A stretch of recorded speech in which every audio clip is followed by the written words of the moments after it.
size, and I can't have a familiar that takes off the mask.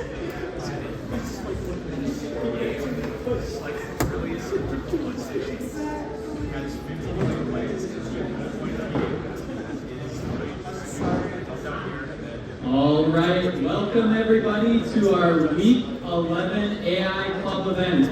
Today's event is Intro to Large Language Models, presented by Gral here in the crowd, who will come up shortly after my spiel of events that are happening. If anyone doesn't know or just walked in, feel free to grab free Jimmy John's at the island here on the bottom floor, way in back. There's drinks in the fridge, there's a water dispenser, there's root beer on tap. Feel free to grab anything. All right, to get started here with the announcements. First is the Founders Showcase. A couple of weeks ago, we had a representative from the Milwaukee Tech Coalition, which again is just a group of entrepreneurs here locally within Milwaukee, and he came to talk about what the Milwaukee Tech Coalition represents, how you as a student can get involved with entrepreneurship, how you can apply your technology understanding to more business focus, how you can get involved with events in Milwaukee, and this is one of those events. It's just down in Ward 4, so if you know where the third ward is with the public market, it's around there. There's going to be free food and drink provided by them, where you get to meet the newest tech startups in Milwaukee. These are fresh tech startups. Milwaukee Tech Hub and 4M partner together as an accelerator program for anyone with an idea and the drive to build a business. And this is sort of their annual meeting to show off those people. It's also going to include interactive project showcases. So with each of these startups, they almost have like a board set up, almost like a career fair. And you can hear about new business pitches where all these different companies come together and almost compete who can make the best business pitch for some random idea. Again, that's November 13th, so next week, Monday, I believe, 7 to 9 p.m. down in Ward 4. Now, I know what some of you may be thinking. This was the planned event for tonight, where Rob Bordunius, someone very, very high up in the business world as well as the technology world, was planning to come and speak about his experiences on connecting technology ideas to actually being effective businesses. He really specialized in a group of just fresh out of college grads who had a really good tech startup idea. They have a good technology understanding, but they just don't know how to monetize it. He specializes in that topic. He sadly had a family emergency, so he had to reschedule, but we are planning for him to come in sometime after Thanksgiving break. And now this is the big event that's coming up, Hacksgiving. I see a couple familiar faces in here. I saw at noon in the Cove, where there was an official kickoff for this meeting. You did not have to attend, Mitchell. You did not have to attend the kickoff meeting in order to participate in this hackathon. It is a multi-day hackathon, free food every day, free drinks every day for the event, with $6,000 total of prize money offered by MSOE to the top 3 winners of this event. And you get to solve a problem for Next Step Clinic, who is a local non-profit community partner of MSOE. Here is some of the MSOE administration that made this happen. A lot of familiar faces up here. Dr. Penziora in the middle is the main one who provided most of this funding, but this is really the team in the background that allowed this to happen, as well as the rest of the AI Club board. All right, now let's dive into this a little bit deeper. If anyone has any questions, by the way, throughout this entire thing, feel free to raise your hand, because I'm going to kind of zap through this so we can get to the workshop. But this is the hackathon proposal that everyone hopefully got an Outlook invite or some Teams message. I spammed basically everyone here with this PDF. It outlines what problem exists, what timeline for the project is there, what a good project submission looks like, as well as what the actual prize money is. So digging into each of these components quickly, first we have the problem statement, which is just a wall of text, but the main components you need to stay aware of are minimize wait times for potential patients of Next Step Clinic, add educational value to those patients, and thereby improve overall patient flow and satisfaction through Next Step Clinic. Basically, reduce the potential patient intake pipeline. So of all patients that could possibly interact with Next Step Clinic, If they don't even need treatment, point them away. If they need to learn more, point them to the correct resources. If they need treatment, point them to the correct therapist. All those 3 categories. They're specifically looking for a solution tackling autism spectrum disorder. However, they are open to more general solutions.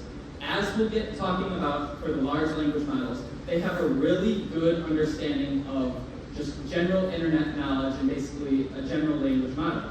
So if you fine-tune it to autism or even fine-tune it to different mental illnesses in general, they'd appreciate all those different solutions. Looking at a timeline, we have the kickoff today, and now it's prep time. Again, you did not have to go to the kickoff at noon in order to participate in this event. As long as you are present on that last day, hackathon day number 2, and present your solution to the judges, you will be considered for the winnings. This prep time, though, is more focused on just getting your team together, thinking about ideas, starting to work on your project. You don't need to wait for the hackathon days to start working. Now is the time where you can start building up solutions. Even right after this large language model workshop, you could grab the large language model that we're going to build together and start fine-tuning it to this actual discussion point. Each team is 1 to 2 people per group, so you could do it by yourself as an individual or up to 7 others. Again, no sign-up deadline. As long as you present on the last date, you will be considered. And the team composition, some of you may be paired up with a high school, but that's only for teams that are interested in doing so. And then hackathon day number 1. I said that everyone can begin working already during the prep time, and that's correct. Hackathon day number 1 is just November 17th from 3 to 7 p.m. in the Cove, same as the kickoff was just down in the ground floor of Beats. But it's just an in-person time to kind of get familiar with the space you'll be presenting in, maybe pitch your idea to other teams, collaborate with everyone else within the space, meet everyone in person in a collaborative hackathon environment, and just get some free food. And then hackathon day number 2 is where things start to really happen. This is the presentation day.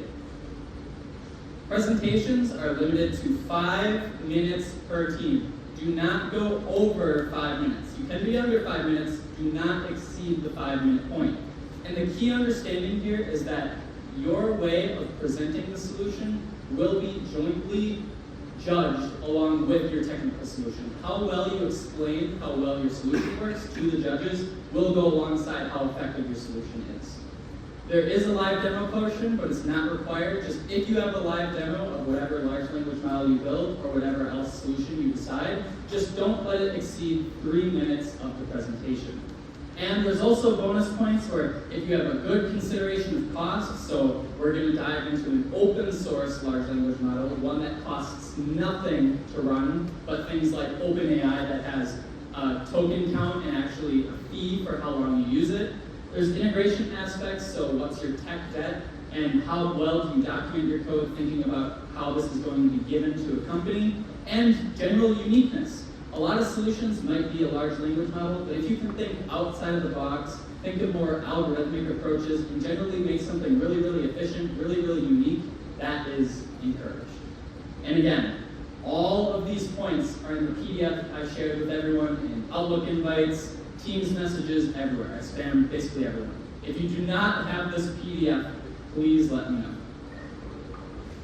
So, for anyone participating, you will also get AI Club points, where together, if you just participate in this hackathon, you'll be given 5 AI Club points, which is 5 meetings, as well as a Hacksgiving badge on your profile on the MSUE leaderboard. And for specific prizes, I already outlined this a bit, but you'll get additional AI Club points, as well as all the winners will be given a free AI Club hoodie. All the winners on the team will be given an AI Club hoodie. And along with that, will receive the $1,000 for third place, $2,000 for second, and $3,000 for first. Again, if you even think you can just have the time to participate, I highly encourage you to do so. A lot went into making this Hacksgiving happen, get the funding from MSUE, and we're hoping to make this an annual event. So if we show high interest from all the students, we can really make this a regular thing, and how MSUE students are able to give back to the community. A A lot of these nonprofits can't afford hiring a whole data science team, an entire software engineering team. So we as MSOE students can offer our technical understanding in just a few afternoons and make some great solutions. And you're at the perfect place to learn how to do this. We're going to be going over large language models, which is a potential solution for this hackathon. It'll all work on Rosie, all run from your laptop, and you can even begin toying with it throughout this meeting. All right, now a quick summary of everything I went over. This is what you are trying to do. There are currently users which don't need appointments. You want to point them away from Next Step Clinic. You want to just educate them on this is why you don't need this type of service. Here's maybe some YouTube videos, blog posts. You don't need actual treatment. There are also people who go to the wrong providers. So they meet up with a therapist, the fit doesn't work out, they're not exactly who they were looking for, maybe the treatment isn't even for the same disease, and they have to wait another 6 months to meet up for another appointment. We're trying to reduce that wait time. So the perfect solution is first appointment is with the best provider. That wait time is reduced, so less people are in the pipeline trying to figure out what's happening, and more people are just doing a one and done. They know exactly what they need, the type of treatment they need, and everyone is happy. Okay. Now, does anyone have any questions about the hacks given? If you do ask a question, you can feel free to grab some AI Club merch, and we also have some books provided by Wolfram Alpha, who spoke about last month, on how ChatGPT specifically works. And if you ask questions during Lucas Gral's large language model workshop, you'll also be able to grab these. Yes, Justin? Where's the Hacksgiving being held? The Hacksgiving is held in the Cove. So on that timeline here, let me go way back. The 2 hackathon days are the in-person days for the hackathon. The Cove is in Beats Tower, the newest dorm, on the ground floor. When you enter, just go left and there's a stage, some pods for people to work. You can move the furniture around, some couches. It's a pretty comfy space. Yes? Would there be any, is there any routes of communication between any teams and Next Step Clinic? Is there any communication between teams and Next Step Clinic? Yeah, I haven't actually thought about that. I could provide, they have a software engineering team working with us to make a viable solution. I could actually maybe ask them if I'd be willing to share their email addresses, and I can send that out to the team. Sure. Yes? How much information does Next Step give to us to work with? Is there any Yes. Yeah, there is some data provided by Next Step Clinic. In the PDF proposal, I was kind of walking through at a high level. There is a section that says Next Step Clinic data. One of them is what a deterministic chatbot would look like. So the classic, basically multiple choice. I go to this website, of these options, which one fits best with me, and what options am I given? Where they're looking for a more robust solution to that, but that's what they would have done given the development time in an actual software engineering team. The other resource that they give is a table of vetted service providers. So the point I outlined was getting the correct patient with the correct provider. They've made a huge list of providers of what a patient looks like and what a therapist would look like and what they're looking for and what is a perfect fit. Any other questions? Any other questions? Awesome. Well, without further ado, I will hand it off to Lucas Gral. Thank you, everyone.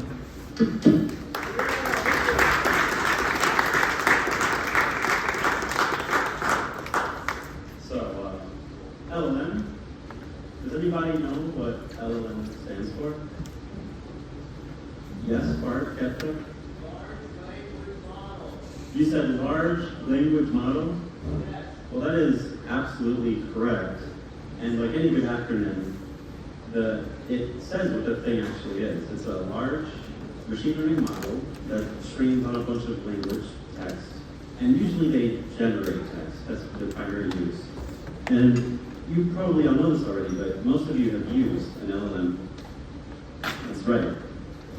A shock to no one, ChatGPT is an LLM. And this really shows like the primary use nowadays. They're usually in the form of chatbots. So you've all used ChatGPT probably. But think about what you could do if you could interact with these things programmatically, like with Python. You could say, like, simulate dialogue between two agents. You could add it to an NPC in a game you're making. You could summarize all the notes from class that you took, or you could make your own chatbots. So how do you do that, though? How do you interact with them programmatically? That's how. The OpenAI API. What is that thing? Well, essentially, it's a library that you could use in Python. And like any library, you import something and you call. Like, you create the OpenAI object and you call a method. And what you supply to this method is the history of the conversation, and it returns the bot's response to that history. So it usually looks something like that. The system is telling the bot what to do, and the user is the thing that's talking to the bot and that the bot will respond to. So that's cool and all, but there are some downsides. First of all, the API is not free to use, and unlike the name OpenAI suggests, they are not really an open company. So yeah, they also collect any data that you put to the API, and you have less control over the usage of the API. But if we wanted to use Rosie or something, well, we couldn't download GPT-3 onto Rosie, but we could download another large language model, namely Llama, which was by Facebook/Meta. And after downloading that, you could put it onto your laptop or Rosie, and you could use another library to run that model locally with no OpenAI involved.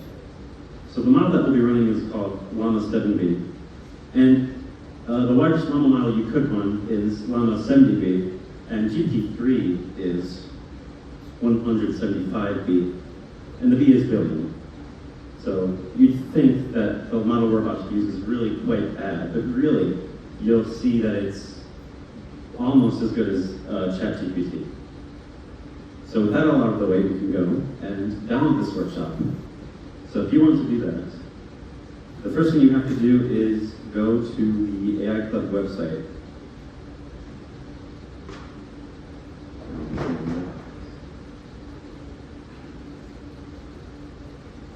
That is msoe-maic.com. And then go to the workshops tab. So the file you want to download is the first thing here. This will download a Jupyter notebook. It will send you to the link to download it. Once you've downloaded that, you'll want to connect to the Rosie VPN. So if you have Global Protect installed, which you should by now, you can just go and connect through there. Once you're connected, you can open the Rosie dashboard and upload the workshop file that you just downloaded. To do that, you go to Files, and then your home directory. And then you can just put it anywhere that you want. I'm going to put it in MAIC. And I already have a copy of it here.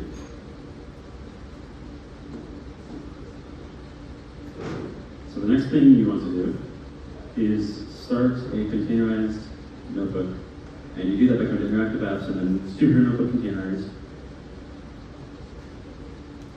You will need one GPU for this. And I'll do it for 2 hours. And once you get here, you can enter the notebook once it's finished loading. And I'll give some people time to do this.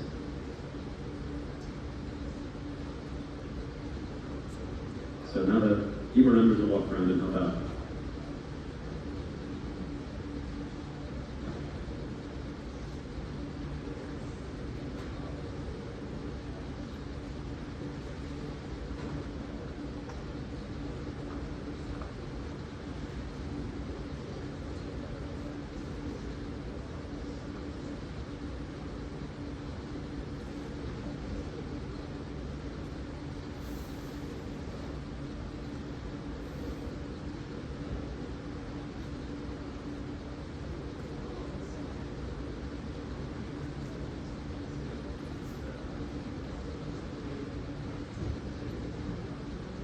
By the way, once you have this running, you're going to run this first cell here. And what we do next will depend on how well this works for everyone.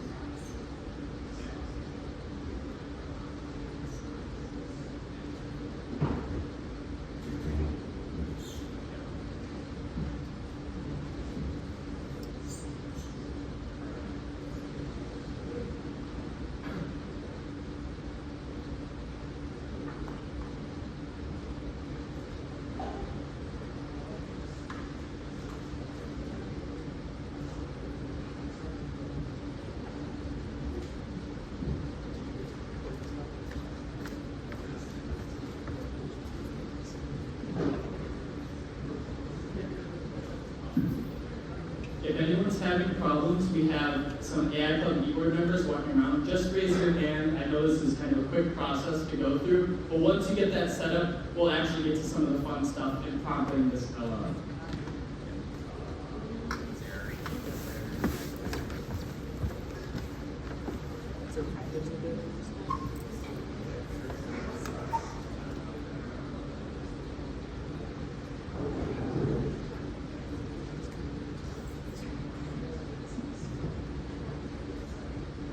We need a new board member upstairs.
No, I'm just using the API. I put like $20 on it.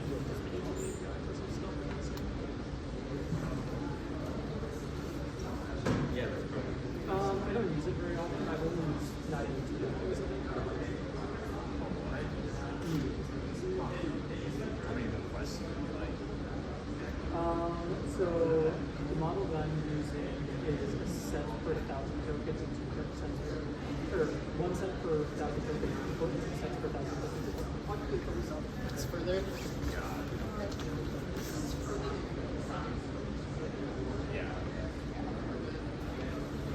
If you're having trouble getting this, the first cell running, the installation, make sure you're running Jupyter Notebook containerized and not Jupyter Notebook Rosie.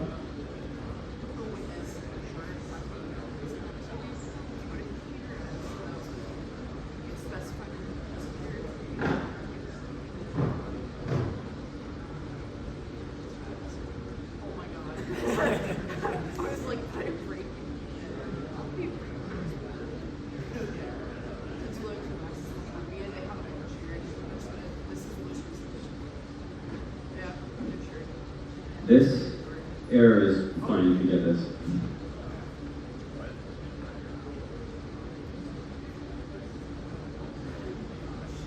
Check out the cells.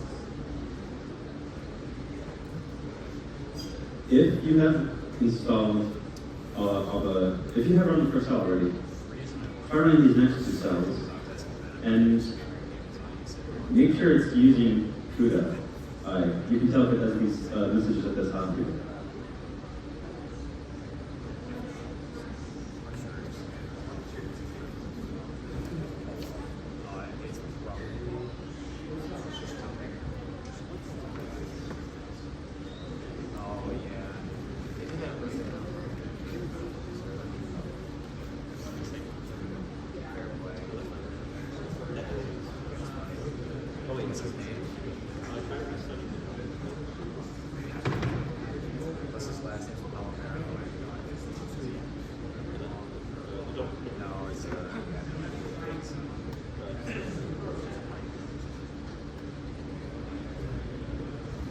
the same error I do.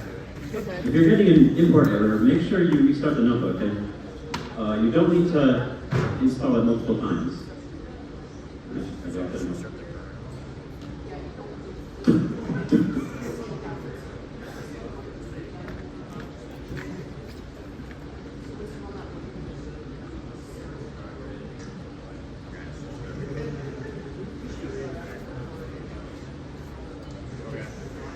No, so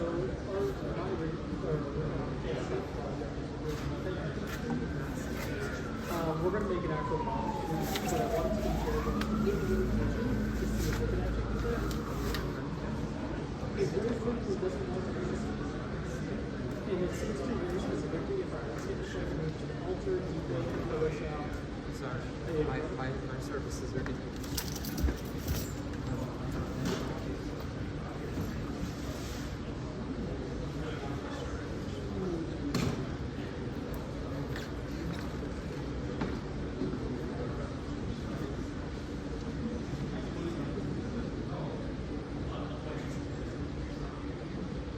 If your installation cell got to this point, you don't need to run it again. But do make sure that you restart it by pressing this button up here. And then by starting from this cell.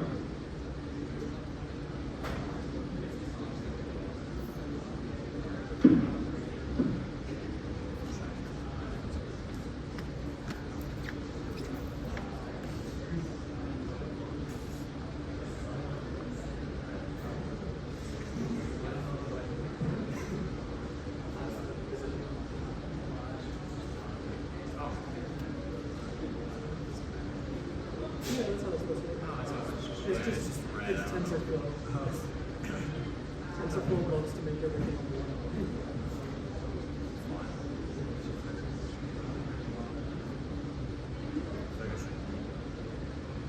I think you said you do those two cells.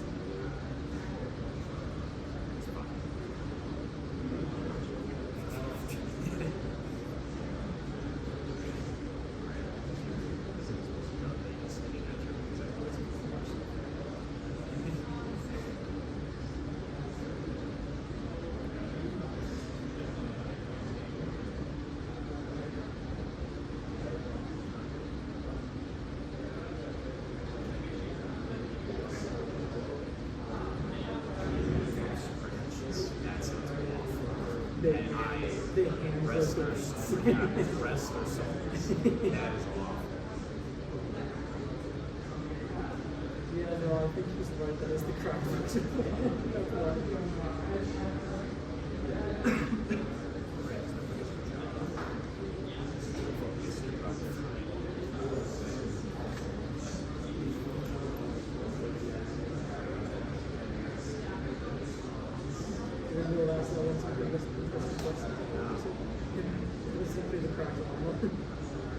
What's that mean? That means that it will answer any questions.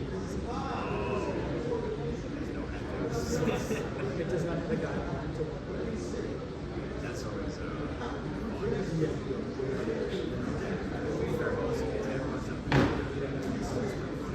No, but that one that you don't have to do any prompt engineering. You can just ask a question and it'll answer it. You could ask it how to make answer that question. How do you know it's the correct? Because it says it was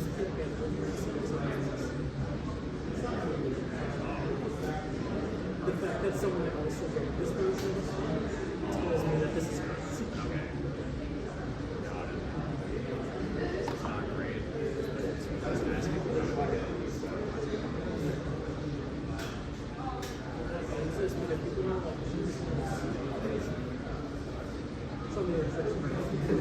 Yeah, I feel like that was, Yeah.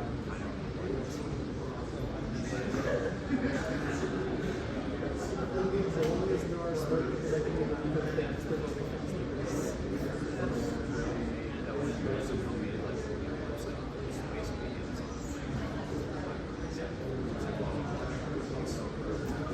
Oh yeah, I know. yeah, it's like nuts. The Silk Road is still for I know, and I don't know how. Who got the notebook working? Who didn't get the notebook working? very few people. The instructions for it are in the notebook itself and also on the workshop website. I'm really sorry, but I think we're gonna have to move on. By the way, run these 2 cells once you get the installation working. And this red error looking thing here, that's not an error. It is perfectly fine. The warnings are good here.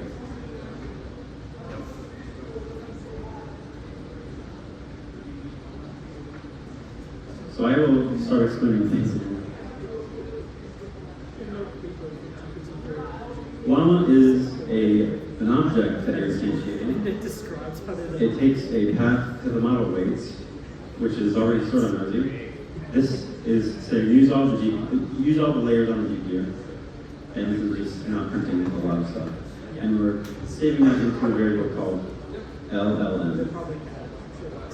What you can do with LLM is call it like a function, and this is a prompt that the model will continue.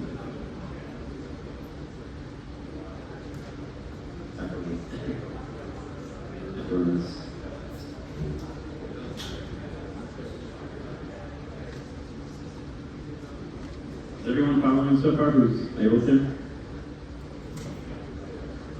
Okay. Now this is a pretty complicated looking output. It's a dictionary in Python, and just in case you're not familiar with dictionaries, a dictionary is like an array, except the thing that you index the dictionary at can be things other than just numbers. The thing that you index it with is called a key, and the thing you get back is called a value. So, by example, this example dictionary here has a key 0 that stores the value 1, which these are both integers. It has a string key storing string value. And you can do pretty crazy things with dictionaries. You can store arrays in dictionaries. You can even store other dictionaries in dictionaries. And that makes data structures sort of arbitrarily complicated.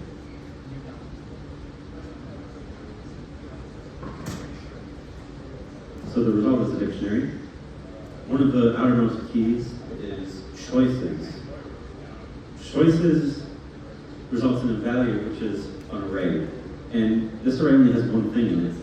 So you can just get the first thing like this. The reason it's an array is because you can optionally have the model return multiple outputs, which are slightly different. But we're not doing this, so we can ignore the fact that this is an array. The first thing in that array is another dictionary, and in that dictionary there's a key text which has the value that is finally the text that the model returns. So when you get a result from the model, this is what you have to tag on to get the text on its own. So that's cool. We can run completion. You can put anything up here into the model. I put Milwaukee School of Engineering is, and down here it seems to have said it's dedicated to providing high quality education, so and so on. But how do we actually do chatting? Well, the input to the model is no longer a string. It's a list of dictionaries, and each dictionary has 2 things in it. One is the role, and the other thing is the content. Each dictionary sort of represents a message. The role is who said that message, and the content is the message itself. So here's a sample input to an LLM you might see. It's an array of dictionaries. Each one has a role, who said this thing, and the content, what they said. You can just pass that right into the model, except you don't call LLM as a function anymore. Instead, you invoke the create chat completion method.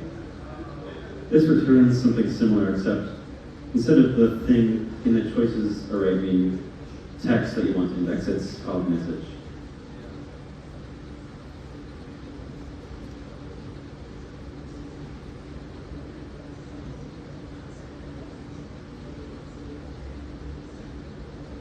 So the history that we put in here, it was the system role and the user role. The system role tells the model how to behave. It's sort of like the boss of the model. The user is what the model is actually talking to, and then the assistant is the model's response itself. And you don't see an assistant role in here. It's because you don't want to generate that. You want the model to generate that and you put that back into the history. So the example here is I told it to spell in a strong British accent and talk about the AI club. And the user is asking to write a recursive function. And I think it did very well at that task. And remember, this is only 7 billion parameters out of the 175 billion that GPT-3 is.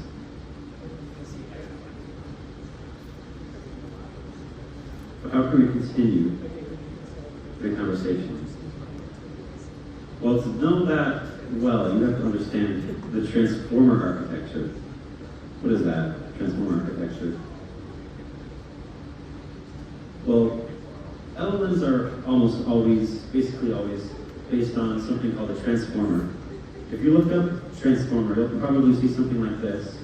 That is what a transformer is, but you don't need to worry about the left half of that diagram. And that left half was connected to some stuff in the right half, so you can also ignore that. And really, the transformer is just something that turns an input into an output. The input is a list of words, and the output is the next word of things follows that list of words. And that's sort of how it can do text continuation. So you might start with the as the input. And when you put the into the transformer, it'll give out something pretty random because a lot of words can follow the. So let's say it just happens to say dog. So once you have that output dog, you can put that back into the input. And now the transformer will say what comes after the dog.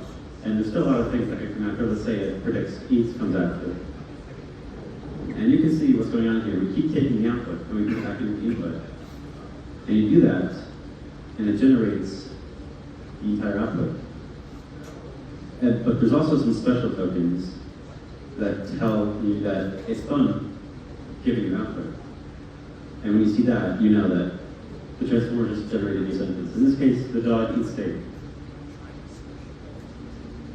Knowing that will greatly benefit you in understanding how to interact with the LLM in this case.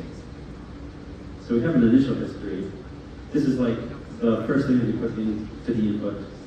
And it's not a bunch of words, it's a dictionary, it's a list of dictionaries. But know that this is actually ultimately turned into a list of words, except there's some special words or tokens which signify the beginning and end of a message depending on who's saying it. So you can put that in to the LLM as before. And in this case, I told it it's an unhelpful assistant, and I asked it to write a recursive function in Haskell, which is an unknown programming language. And it did not do it. It doesn't want to help me. And it used the devil emoji. Well, too bad for me. So, to continue the conversation, you append to the history the response of the model, because the model has to know what it said last. And I'm also appending a new request, which is now due in Python. So now if we run that, it didn't output anything. That's not supposed to happen. It should have output either writing it in Python or not writing it at all. I'm going to pretend that worked. So since the transform model doesn't know the history of the conversation itself, you supply the entire history in the input to the model. And we can take a look at the history up to this point.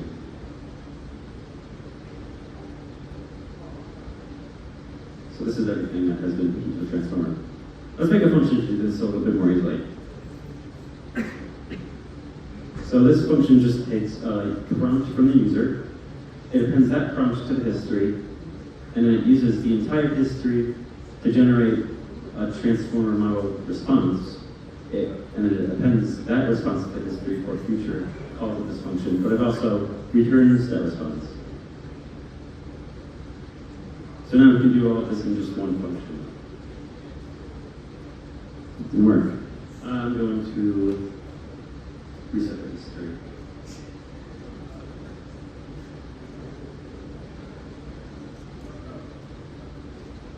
Okay, it's working now, I think.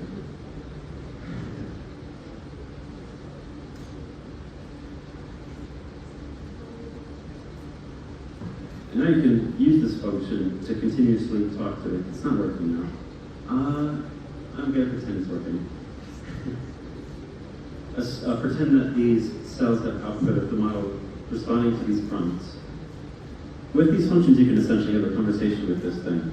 And you can also print the history in a nicer form. And you can see, it's not erroring or anything, it's just the assistant isn't responding at all. Which is not supposed to happen. If it is, if that happens to you, just run this cell again that sets the history.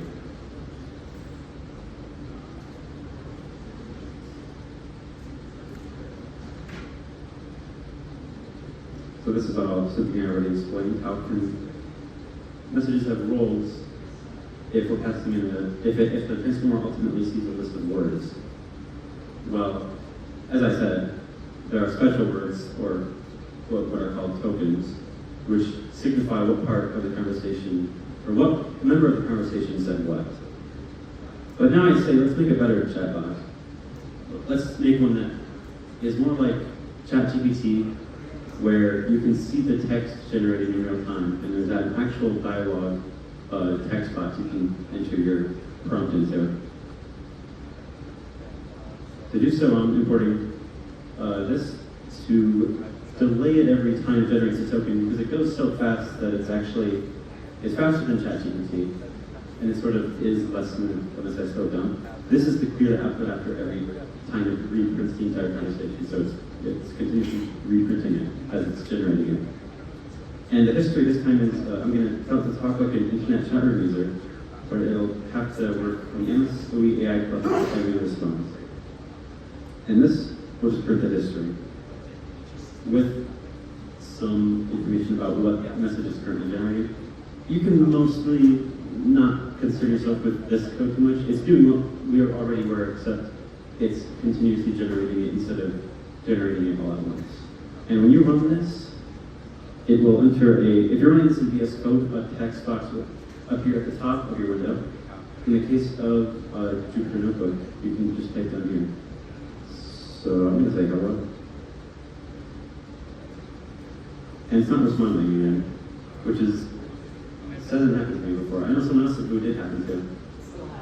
It's still happening to them. Whose model is not responding to them? Okay. When that happens, you can try to reset the history.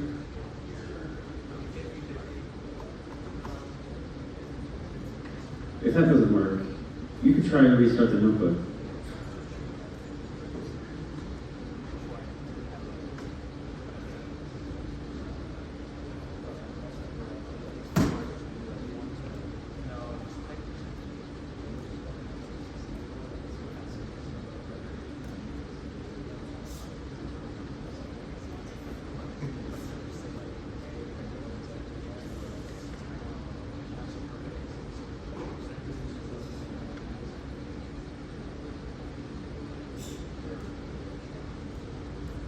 We just got word that you can fix this error by having it continuously regenerate the output until there's something in there.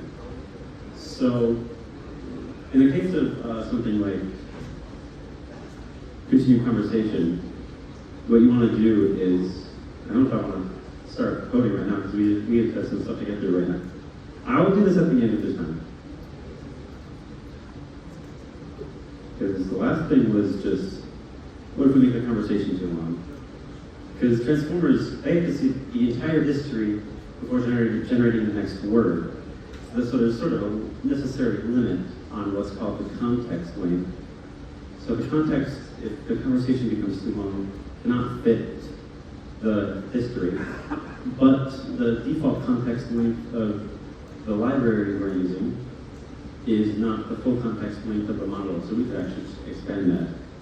Except that's a challenge problem, and that's where I have to leave off to you. By the way, I don't think I ever talked about the library that we're using. I did talk about, we're running a model called Rama by Facebook/Meta. We're not running it using OpenAI or TensorFlow or PyTorch. We're using something called Rama.cpp, which is a library that was made to originally just run Llama, but it can now run all sorts of large language models. And we're using a version of it made for Python, the default version. It builds like a command line interface tool. There are other things that you can use to run local large language models. The other popular one I know of is Hugging Face Transformers. So we still have 10 minutes, and I have something else that we could do.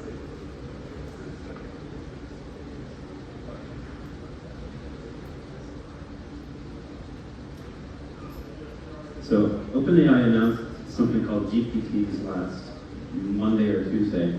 And what they are essentially custom versions of ChatGPT that you can make by giving it a bunch of prompts. So it's a prompt engineering sort of thing. And my challenge to you all is to make your own custom GPT chat model by changing the system prompt for the model that we're using. So submit your submissions to the AI called Teams channel, and then we're going to vote on them, and it's going to be a winner. Before that, though, are there any questions? Any questions about Transformers or Llama or anything, really? There's no questions? Okay. So now go make your GPT models, and I'm going to try to fix the empty response problem, and once I get that fixed, I'll put a fix in the Teams channel. Go on.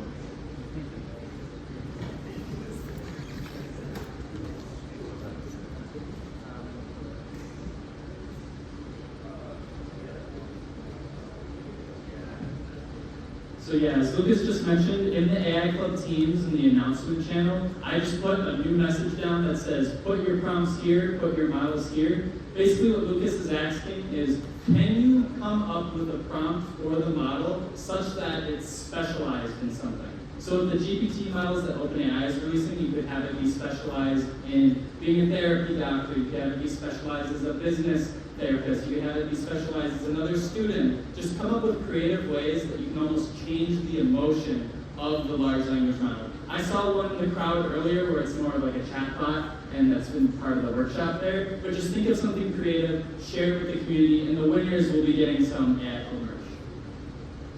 By the way, who's experiencing the empty responses? Very few people. Okay. Who is not experiencing them? A lot less people. Okay, I'm gonna get on this.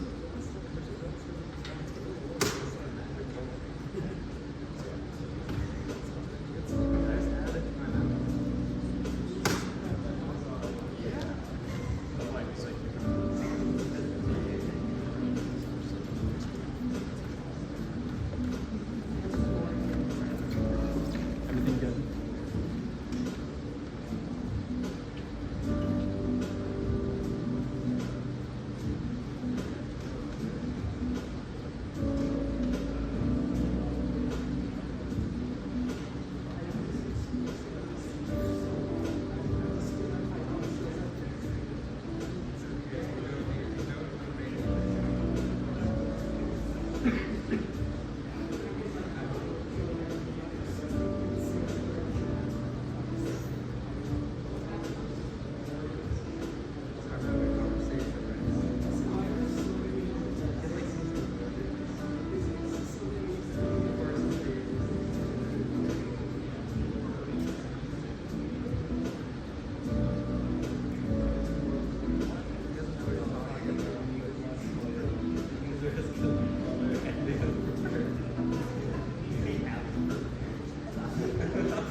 If anyone's confused about the GPTs Lucas was talking about, that is not what you're using to build this. Just out of your notebook, prompt it, make it have a unique emotion, a unique specialization, and just share what you believe would be a good idea for a chatbot in the chat, and then other people will vote on it.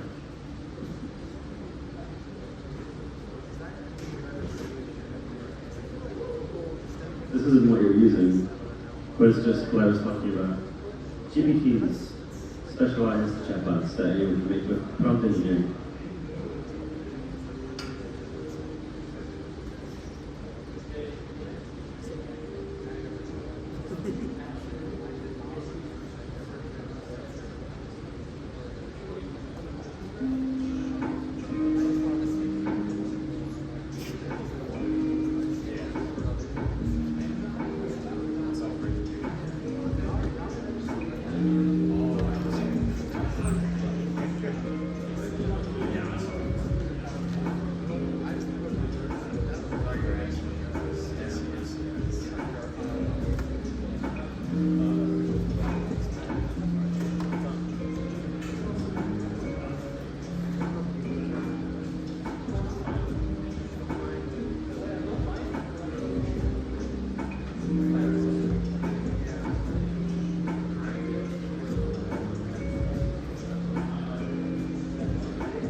And so if an image is really obvious like this, it's like that.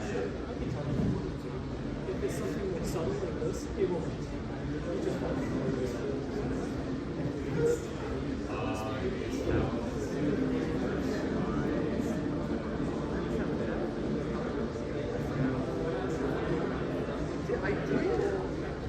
Start wrapping up your submissions here. There's some examples up on the front of what you could make. So a creative writing coach, a laundry buddy, just give these different emotions. I think there was one or a few submissions that were given if you're looking away how to format it. But in a couple of minutes here, we'll wrap up the submissions, determine the winners, and give you the QR code. Also, I have a fix to the non-response. I put it into the general chat. The general chat? Oh, I tried to do this.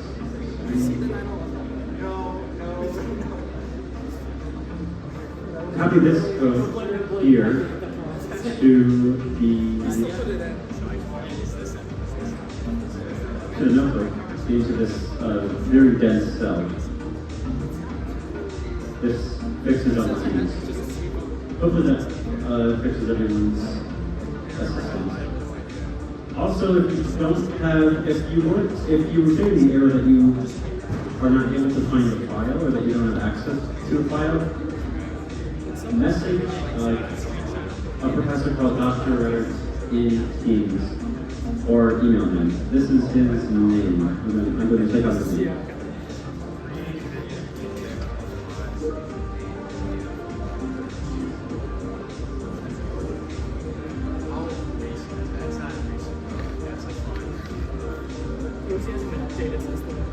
remember, if you're waiting around or just coming up with ideas, go to the announcements channel and vote for which one you think is the most interesting. Just react with the surprised emoji face on the team for which prompt you think is the most interesting.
Just a few more minutes here, get some submissions in, vote for the other ones in the announcements channel, and we'll wrap up this meeting.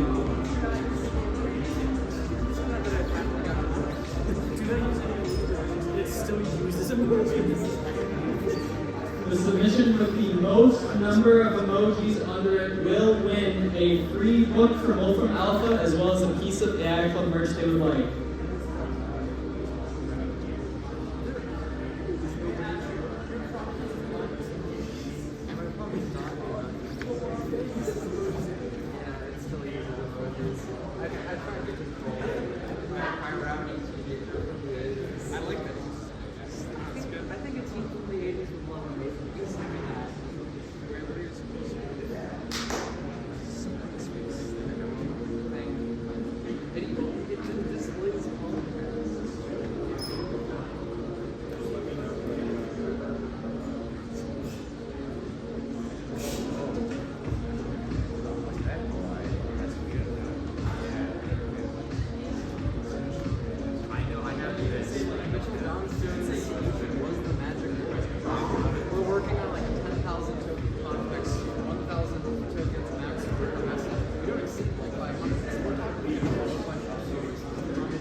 Final submissions in, either for the prompts or for the voting. We're going to start counting here shortly.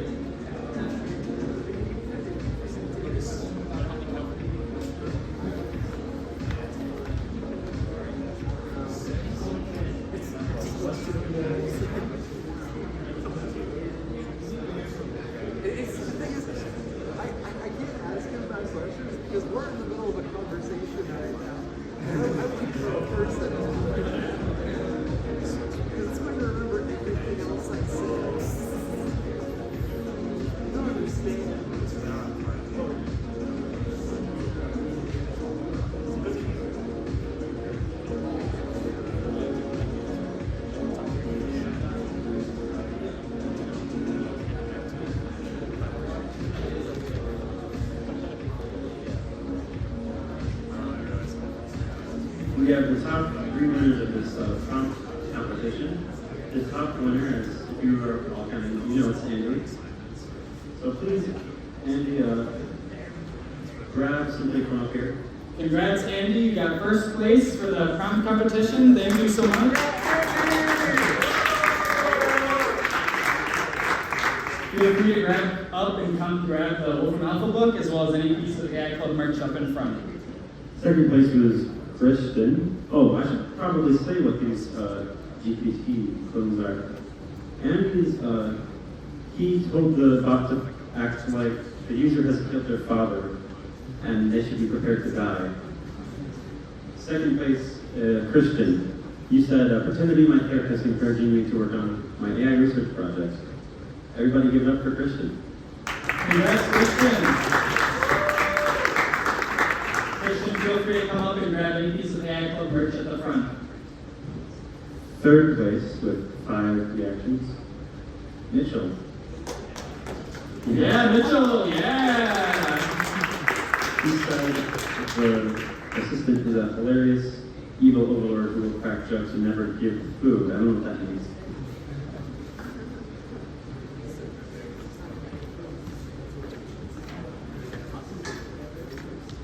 Everyone give a hand to Lucas. Thank you, Lucas, for this workshop. Awesome job.